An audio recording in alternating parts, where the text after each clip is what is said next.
The girl in the rain out was a cold morning, the kind that made people pull their jackets tighter and rush from their cars into tall glass buildings without looking back.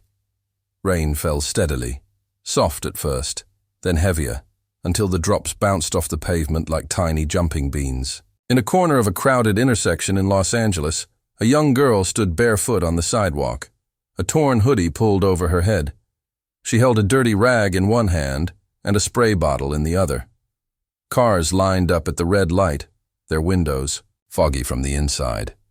The girl walked from windshield to windshield, wiping the glass as fast as she could before the light turned green. Sometimes the drivers gave her $1. Sometimes they looked away. Most of them didn't even see her. Her name was Alara. She was 9 years old. She hadn't eaten since yesterday morning.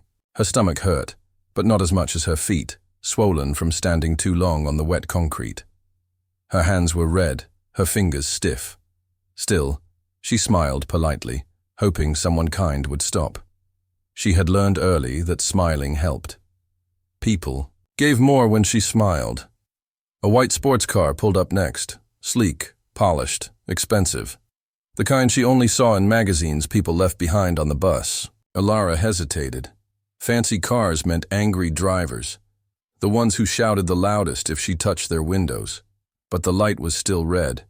She walked forward anyway. As she reached for the windshield, the driver looked up. Alara froze. It was Keanu Reeves. She didn't know his name. Not yet. But she recognized his face from posters in the DVD shop, where she sometimes hid from the cold. His eyes were kind, serious, tired. They looked at her, not through her. He didn't roll the window down. Not yet. He just watched. Alara sprayed the glass and started wiping, careful not to touch the wipers. Rain splashed on her hands. Her rag was soaked, but she kept working. The light changed. Cars started moving. She stepped back, ready to run to the sidewalk, but the car didn't move. Keanu Reeves lowered the window halfway. His voice was quiet. "What's your name?" Alara blinked. No one ever asked that. Her heart thudded. "Alara," she said too, softly. She wasn't sure if he heard her. His eyes dropped to her wrist. She had a bracelet. It was old, handmade, worn threads and chipped beads. But it was hers. It was the only thing she had left from her mother. A small charm hung from it, shaped like a bird with open wings. Her mother called it the Hope Bird. Keanu stared at the bracelet. He didn't speak. For a moment, it was as if time had frozen. The light turned red again. Cars honked behind him, but he didn't move. "Where's your mom?" he asked gently. Alara looked down. Her throat tightened. The pain inside her chest returned, sharp and cold. "Gone," she whispered. His face changed, not with pity, with something deeper, a sadness that echoed hers. "And your dad?" he asked. Alara shook her head. Keanu Reeves pulled the car over, to the side, ignoring the angry drivers. He stepped out, tall and calm, holding an umbrella. He walked around and stood next to her, shielding her from the rain. "Are you hungry?" he asked. Alara nodded. He didn't take her hand. He didn't rush. He just said, "Come on, let's get you something warm." They walked together down the block. The rain eased. Steam rose from the pavement. People watched them pass. Some whispered. Others took pictures. Keanu didn't look at them. He only looked at Alara. He took her to a small diner tucked between two tall buildings. The owner knew him. They sat in the back. Alara ordered soup. She tried to eat slowly, but the warmth made her forget manners. She slurped. She spilled. But Keanu didn't mind. As she ate, he asked questions. Gentle ones. Where she slept. How long she'd been on the streets. Who took care of her. Her answers were quiet, broken, but honest. Keanu listened without interrupting. Every now and then, he looked at her bracelet again. After the meal, He walked her outside. The rain had stopped. The sky was gray but calm. "Do you know what that charm means?" he asked, pointing to her bracelet. "My mom called it the hope bird," she said. He nodded, slowly, like he knew the word, like it meant something to him too. "Someone gave me one just like that," he said, his voice low. "A long time ago." Ilara stared up at him. The wind pulled her hoodie back, showing her tangled hair and wide eyes. "What happened to yours?" she asked. He didn't answer. Instead, he knelt down and looked her in the eye. "Ilara," he said softly, "I think we were meant to meet." She didn't understand, but she nodded. And then, from across the street, someone shouted his name. "Paparazzi." Cameras flashed. A crowd formed. People rushed toward them. Keanu looked around, his face tight. "Stay close," he said. He stood, put his arm around her shoulder, and started walking fast. More people followed, yelling, snapping pictures. Someone shouted, "Who's the girl?"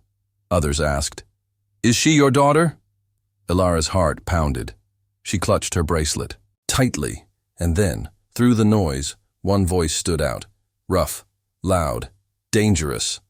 "Hey, that's the kid who stole from me last week." A man appeared from the edge of the crowd, tall, angry, with a scar under his eye. He pointed at Ilara. "She took money from my glove box," he shouted. "She's a little thief." The crowd turned. People stepped back. Keanu stopped walking. He looked at Ilara. She froze. Did he believe that man? Her lip trembled. She wanted to run. But Keanu didn't move away. Instead, he stepped in front of her. "That's enough," he said to the man. But the man kept coming, and that's when Keanu Reeves did something no one expected. He reached into his jacket and pulled out something. Small. It wasn't a weapon. It was a folded piece of paper. He held it up. "This," he said calmly, "proves everything." The man stopped. The crowd leaned in, but Ilara had no idea what the paper was, and as the man lunged forward, the screen fades to black. A name from the past. Ilara had never seen chaos move this fast. 1 second, Keanu was holding a piece of paper in the air like it was a shield. The next, that scarred man's hand swiped through the space between them. But he didn't hit Keanu. His fist closed around the paper instead and tore it in half before anyone could stop him. Pieces of it drifted into the wet street, soaking instantly. Keanu didn't fight back. He simply raised a calm hand between the man and Ilara, shielding her again. He said nothing, not yet, but the silence in his eyes held more weight than any shout. The man looked around, suddenly aware of the crowd and cameras. "She's a thief," he said again, but this time his voice cracked slightly, not so sure of itself. "She took from me. She was with a group. One of those street kids." Keanu tilted his head slightly. "Do you know her name?" The man blinked. "Her name is Ilara," Keanu said softly. "You know how I know? Because she told me. She trusted me." "Now you're yelling that she's a criminal. Where's your proof?" The man opened his mouth, but the crowd had already shifted its weight. Cameras turned from Ilara to him. Someone muttered, "He's the real threat." Someone else said, "That girl looks terrified." In that moment, the crowd decided. The man growled, then backed away. His anger stayed in his eyes, but his feet turned. He vanished into the traffic without another word. Keanu turned to Ilara. She hadn't moved. "You're safe," he whispered. But she didn't answer. She wasn't sure what safe meant anymore. They walked again, quieter this time. Keanu guided her through the side streets until the noise faded behind them. They reached a small alley where an old silver van was parked, modest and dented, almost invisible compared to his earlier sports car. He opened the side door gently. "You can rest here," he said. "No cameras, no noise." Ilara climbed in slowly. There was a blanket on the seat, a sealed bottle of water, some wrapped snacks. You live here? She asked. Keanu chuckled, just a little. No. But sometimes, when the world is too loud, I hide in places like this. It helps. You hide too? She asked, surprised. He nodded. Everyone hides. Even grown-ups. She looked down at her bracelet. The threads were damp. The little hope bird charm stuck to her skin. Why did you look at my bracelet like that? She asked quietly. Keanu leaned against the side of the van, eyes thoughtful. When I was younger, he said, there was a girl, maybe 13. She gave me one just like that. Said it was for protection. Told me if I ever felt lost, I should look at it and remember I wasn't alone. Ilara's eyes widened. Did it work? She asked. He smiled, but the smile was sad. I kept it with me for years. Even wore it under my sleeves during hard days. Until one day it was gone. Stolen. Or maybe I left it behind when I wasn't strong enough to carry it anymore. Ilara looked down again. Her fingers touched the charm like it was glass. My mom gave me mine, she whispered. Keanu sat beside her, in the van. He didn't speak, and he didn't push. The silence between them was gentle. After a moment she said, I didn't steal from that man, but I did steal. Sometimes, food, only food, when my brother was still with me. The mention of a brother shifted everything in her voice. Keanu leaned in slightly. You have a brother? Ilara hesitated. Had, she said. His name was Samir. He was 6. We used to sleep behind the church on 3rd Street.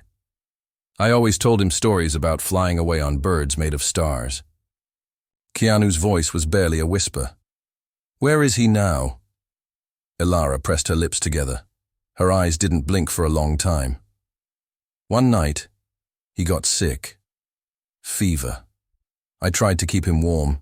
I wrapped him in both our coats. But the next morning, he didn't wake up. The words hung there like a slow fog, filling every part of the van. Keanu didn't cry, but something behind his eyes folded inward, like a quiet collapse. He reached into his coat again. Not for money, not for food, but for a tiny box. Wooden, worn, smooth with age. He opened it slowly. Inside was another bracelet, same bird charm, same faded thread. I kept it after all, he said. He handed it to her.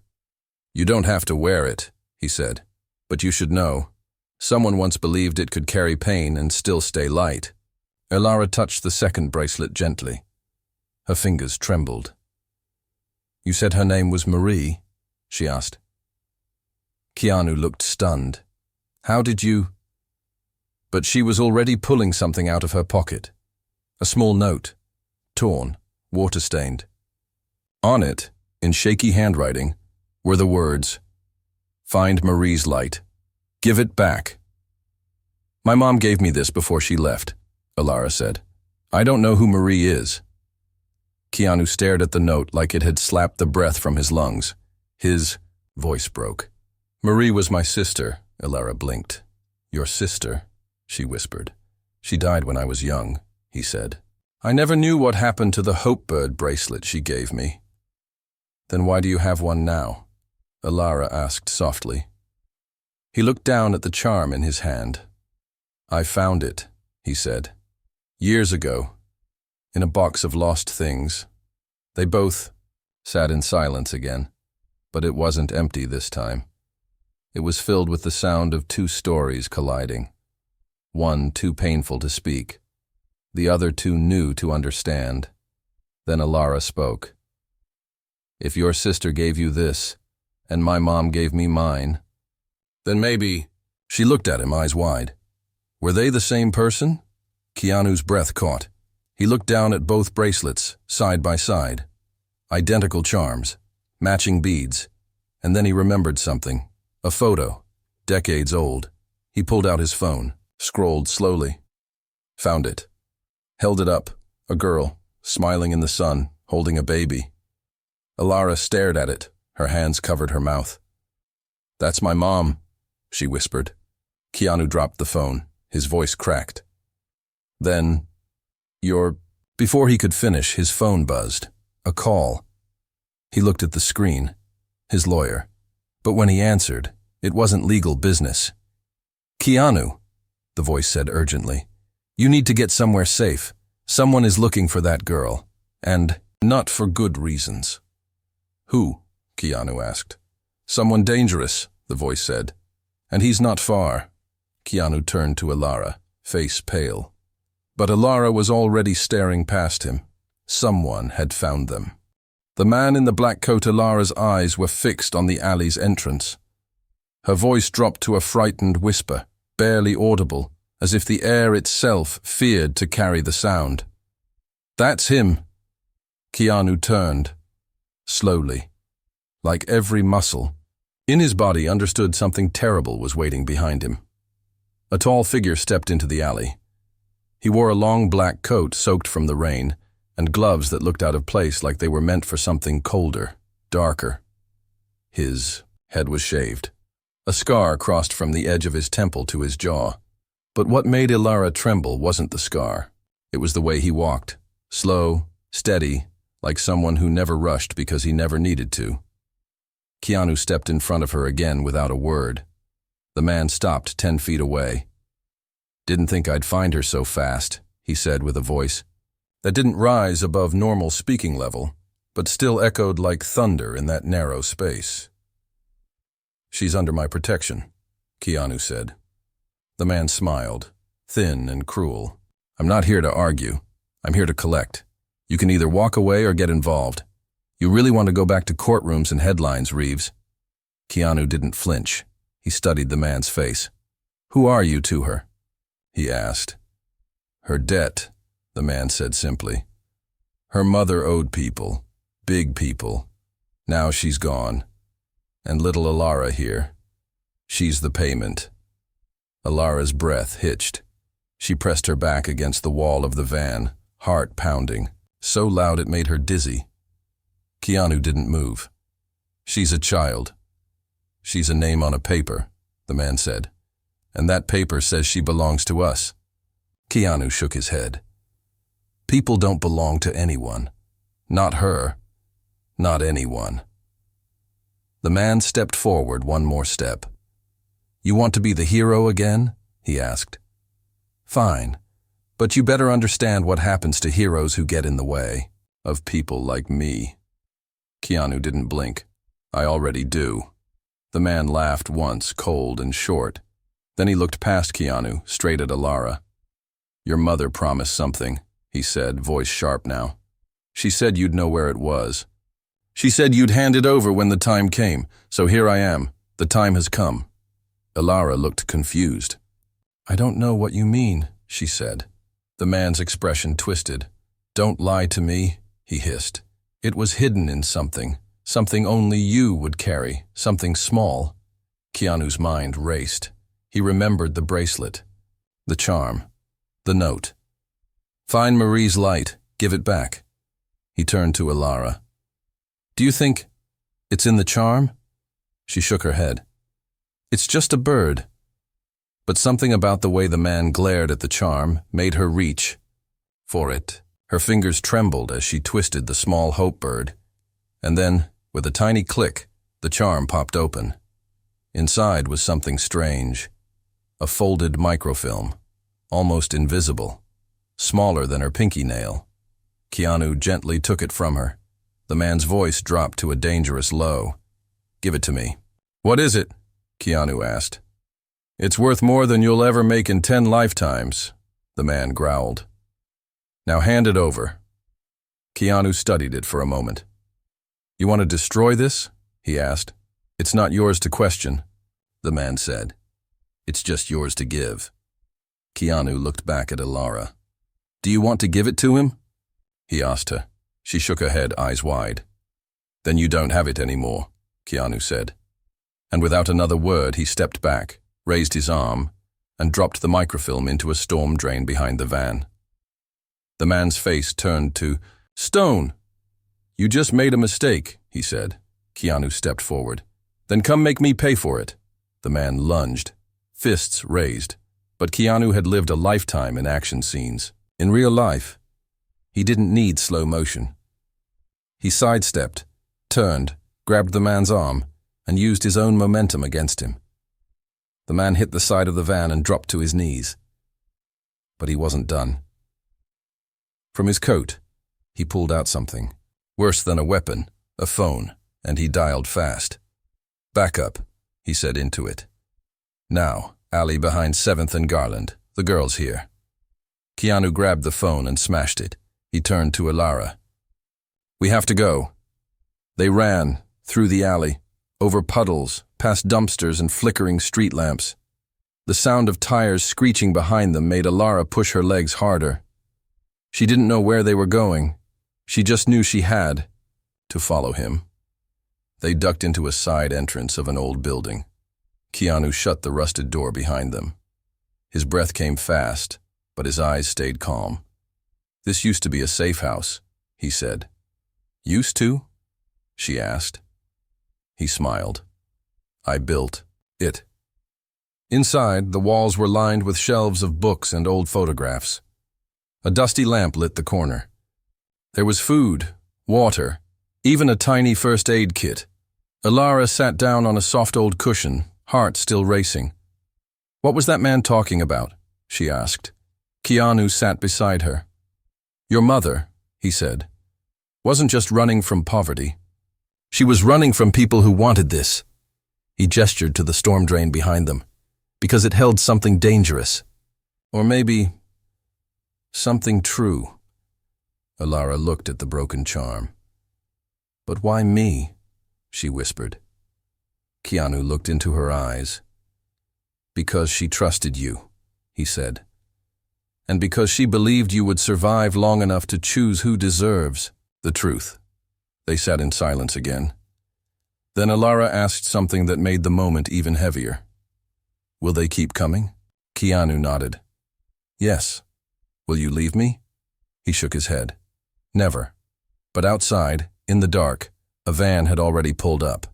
Men in suits stepped out, and one of them looked down at the storm drain, smiled coldly, and said, "She thinks that was the only copy." Whispers in the shadows. The old building groaned under its own age. Every wooden beam seemed to whisper stories of the past, as if it too had seen the kind of danger that now circled outside.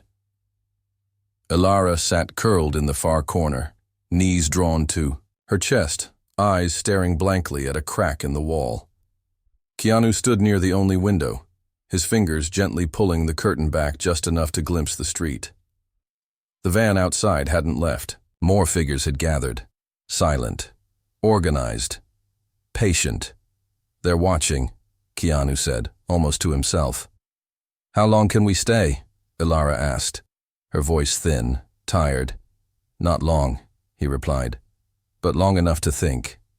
Alara's head tilted slightly. "Think about what?" Keanu turned away from the window, crossed the room slowly, and sat across from her. His face was calm, but his eyes were searching hers like they were trying to find something hidden deep beneath her silence. "I've been in dangerous situations," he said. "I've lost people. People who meant the world to me. But I never felt hunted like this. Not until now." Alara blinked. "Because of me?" Keanu didn't answer right away. Instead, he leaned back and reached into his coat pocket. From it, he pulled a photograph.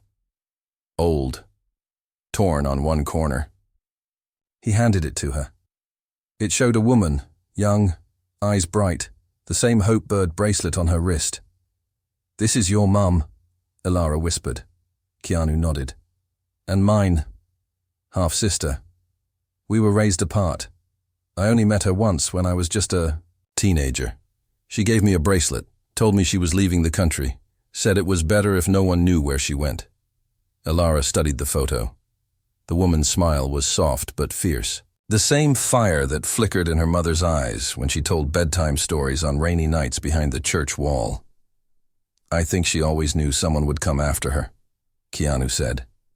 "That's why she hid the truth inside something. Simple. Something she gave to you. Alara looked down at the broken charm on her wrist. It was strange how such a small thing could carry so much weight. They think I know more, she whispered. But I don't. I just want them to go away. They won't, Keanu said.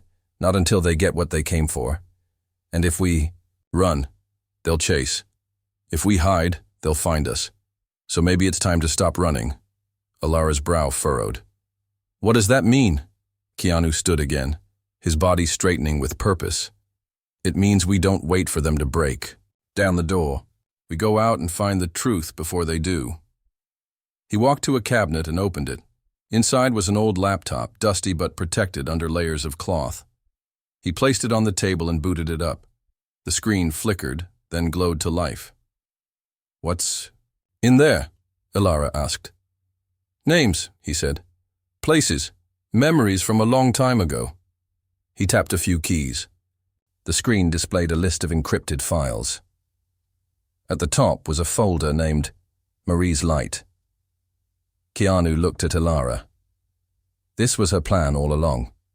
She wanted someone to finish what she started. The screen opened a set of coordinates. Somewhere, far, a place marked only as Blackbird Point. Alara stepped closer. We're going there? She asked. Keanu nodded. But it won't be easy. Outside, the van doors opened. The man in the black coat stood under the flickering street lamp, watching the building's entrance. Beside him stood a woman. Sharp eyes, white hair braided like rope. Her voice was cold as she spoke into a headset. The girl's inside, the actor too. Do we move in? Someone asked. Not yet, she replied. Let's make them. Move first. Inside the building, Keanu packed what little they could carry. Some water, a thermal blanket, an emergency phone. Alara found a flashlight and tucked it into her coat. How far is Blackbird Point? She asked. 2 states. Over, Keanu said. But we won't be taking the highway. They stepped into the stairwell, quiet as ghosts. Keanu led her to the basement. Through a rusted metal door was a narrow underground passage. This used to be part of the old railway system, he explained. Abandoned for years, but it connects to the outskirts. If we move fast, we can stay ahead. As they disappeared, into the shadows below, the woman outside tapped her earpiece. They're on the move, and the hunt began again. The tunnels smelled of damp earth and time. Echoing footsteps followed them, but not always their own. At one point, Alara turned, her flashlight toward a dark corner, and swore she saw movement. Keanu stopped, raised a hand, listened, but there was nothing. Or maybe the danger just knew how to wait. Hours passed before they surfaced through a hidden exit in the woods. Dawn was a thin line of light beyond the trees. The world looked peaceful, too peaceful. We'll need transport, Keanu said. A friend of mine lives nearby, old film crew member, owes me a favor. They walked another mile before reaching a cabin. Smoke drifted from the chimney. A man opened the door, eyes widening when he saw Keanu. You look like hell, he said, but smiled. I brought a guest, Keanu said, and trouble. The man let them in, fed them, gave Alara a sweater 3 sizes too big. She smiled for the first time in what felt like days, but peace never lasted long. That night, while Keanu checked the laptop again, Alara stared at the sky through a cracked window, and then she saw it, a red light blinking in the distance. Not a star, a drone. They'd been found again. Keanu rushed to the door. How fast can we leave? He asked the man. 10 minutes. Tops. But they only had 5. Outside, vehicles rolled down the hill, headlights like eyes, shadows like wolves. Alara grabbed the laptop before Keanu could stop her. They can't get this, she said. He nodded. But as they fled through the backwoods, the first explosion rocked the cabin behind them. Alara looked back. The only place that felt safe was gone. Keanu squeezed her hand. Blackbird Point, he whispered. We finish this. The truth inside the mountain, the road was rough and narrow, winding like a scar through the base of the hills. Their ride, a beat-up pickup borrowed from Keanu's friend, rattled with every rock beneath the tires. Outside the windows, the world had changed. The city had vanished behind them like a fading dream, replaced now by thick forests, high cliffs, and a wind that carried the kind of silence only nature could keep. Ilara sat with the laptop pressed against her chest, both hands wrapped around it like it was a beating heart. She didn't sleep. Not because she wasn't tired, but because sleep felt dangerous now. Too many memories chased her in the dark. Keanu drove with steady hands, though his face had grown more tense. His eyes searched the rearview mirror every few minutes. Even here, deep in the mountain country, the weight of being followed hadn't lifted. "How much farther?" Ilara asked. "Almost there," he said. "But the hard part's just beginning." She looked out the window. The trees were thinning. The road was turning into gravel, then into nothing at all. They stopped before an iron gate buried behind brush and rusted metal. A single faded sign hung crookedly across the gate, barely readable. Under dirt and time, it read, "Blackbird Observatory." "This is it?" Ilara asked. Keanu nodded. "This place was decommissioned years ago, shut down, forgotten. But your mother, Marie, she chose this for a reason." He cut the engine. The silence after the motor died was strange. Too quiet. Together they climbed the hill toward the building. It wasn't much. A concrete structure half covered in vines, windows broken, paint peeling. A forgotten monument built to watch the stars. Inside, the air smelled of dust and rain-soaked stone. Broken glass crunched under their shoes, but something about the space felt different. Not abandoned, hidden, protected. Keanu moved to a far wall and began brushing away dust from an old control panel. It sparked faintly when he touched it. "Your mom used to send signals from here," he said. "Encrypted, not through satellites, through deep-wave frequencies. Untraceable. Unless you knew the code." Ilara set the laptop down on a dusty table. "Then let's finish what she started," she said. Keanu smiled. Not at the words, but at the fire in her voice. She sounded like Marie. They worked quickly. Keanu patched wires. Ilara booted the laptop and connected it to the ancient console. Files opened one by one. Folders blinked alive. There it was. A message chain. Years old. The final message had a single sentence. "Truth needs a place to stand. Blackbird Point will hold." "We're in the right place," Keanu said. He inserted the recovered microfilm data. The files decrypted slowly. A series of documents unfolded. Government files, secret research logs, audio clips, images of experiments and names of people. Important people. Ilara leaned closer. This is what they wanted to destroy?" Keanu's voice was low. "This would bring down powerful people. Your mom found out what they were doing to children, how they tested tech on them, how they silenced the survivors. This is proof." They didn't hear the footsteps until it was too late. Ilara turned. The man in the black coat was already inside, and with him came 5 others, dressed in dark tactical gear, faces half hidden. "You led us straight here," the man said, smiling. "Thank you." Keanu stepped in front of Ilara without thinking. Again, always. "You won't get the data," he said. The woman with braided white hair walked forward now, eyes colder than the mountain wind. "You think you're a hero, Reeves?" she said. "You're just a man playing a part. You don't understand what's at stake." "I understand enough," he replied. But before anyone could move, Ilara did something none of them expected. She ran. Not away, forward. Straight toward the old communication tower at the back of the observatory. The cable that Keanu had connected earlier ran all the way up the spiral staircase. "Ilara!" Keanu shouted, but she didn't stop. She reached the top, heart racing, lungs burning, and shoved the laptop into the terminal. One button, one press, a single signal. She didn't know what it would do. She only knew her mother wanted it sent. Down below, The room filled with noise, a low humming sound, machines coming to life that hadn't moved in decades. And above it all, a signal tower blinking to life, sending the truth into the sky. The woman screamed, "Shut it down!" But it was too late. Keanu held the stairway. His fists weren't weapons, but they were enough. He blocked the first 2 attackers, forcing them back.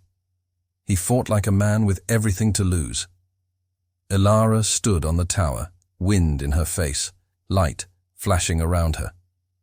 And for the first time in years, she didn't feel small. The signal burst through the clouds.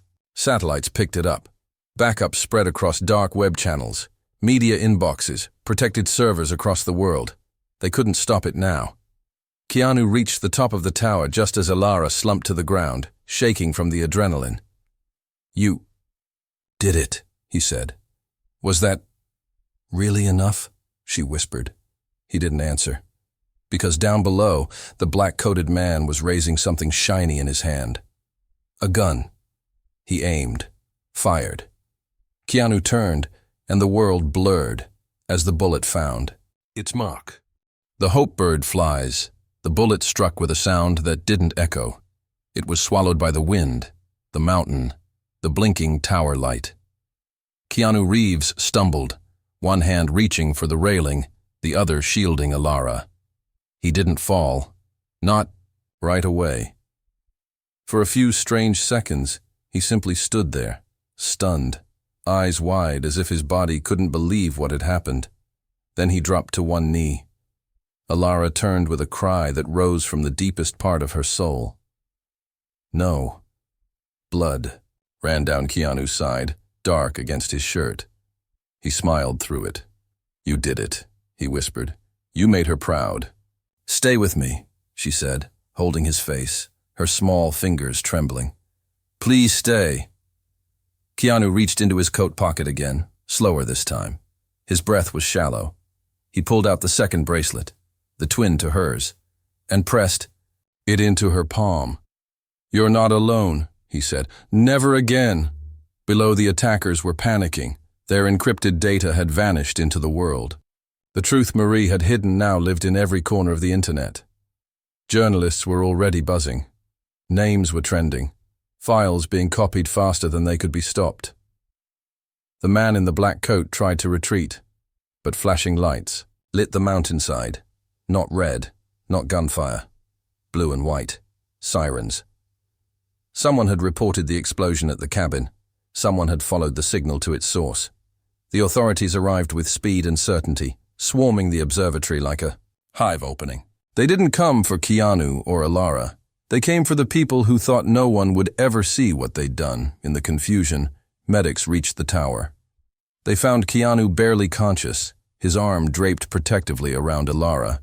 "We need a stretcher now!" one shouted. As they carried him down, Ilara never let go of his hand. Days passed in a blur of hospital lights, beeping machines, and news reports that looped over and over again. Conspiracy uncovered by anonymous signal. Child survivor delivers damning evidence to public. Keanu Reeves, seen with young girl tied to whistleblower legacy. Keanu survived, barely. The bullet had missed his heart by inches. The doctors said it was a miracle. Ilara said it was her mother's promise. They kept her under protection. Not because they feared for her safety anymore, but because the world suddenly wanted to know everything about her. But she didn't want fame. She wanted peace. And one morning, after breakfast in the hospital garden, Keanu sat beside her in a wheelchair, watching the wind tug gently at the trees. "You have a choice," he said softly. "You can disappear, live quietly, or you can keep speaking, share your story, help the ones still hidden." Ilara looked at the bracelet on her wrist. "Can I do both?" she asked. He smiled. "You already are." They started a foundation. They called it the Hope Bird Trust. Its mission was simple: to find lost children, the forgotten ones who lived in shadows like Ilara once did. They built shelters, funded schools, and trained guardians, all in the name of one woman who ran and one little girl who stood. Interviews came. Books followed. A documentary. But Ilara never let the noise define her. Sometimes at night, she sat on the balcony of her new home and stared at the sky. Her bracelet gleamed faintly in the moonlight. One night, years later, she found Keanu in the living room, flipping through an old notebook filled with newspaper clippings and photographs. Thinking. "Of her?" Ilara asked. He nodded. "Always." "Do you think she knew it would end like this?" she asked. Keanu leaned back in his chair, his eyes soft. "I think," he said slowly, "she hoped someone would carry the light. And you did." Ilara didn't reply. Instead, she walked to the window, opened it, and let the wind touch her face. "Think the Hope Bird finally flew," she said. Many years later, a little girl wearing a red hoodie wiped raindrops from a car window at an intersection in a distant city. Her hands were shaking, her face pale. The driver rolled down the window. A woman with strong, kind eyes leaned out. "What's your name?" she asked. The girl hesitated. "Amira." The woman nodded, then handed her a small charm, shaped like a bird with open wings. "Keep this," she said. "And remember, you're not alone." Amira held the charm tight, and somewhere above, beyond the clouds, the Hope Bird soared again,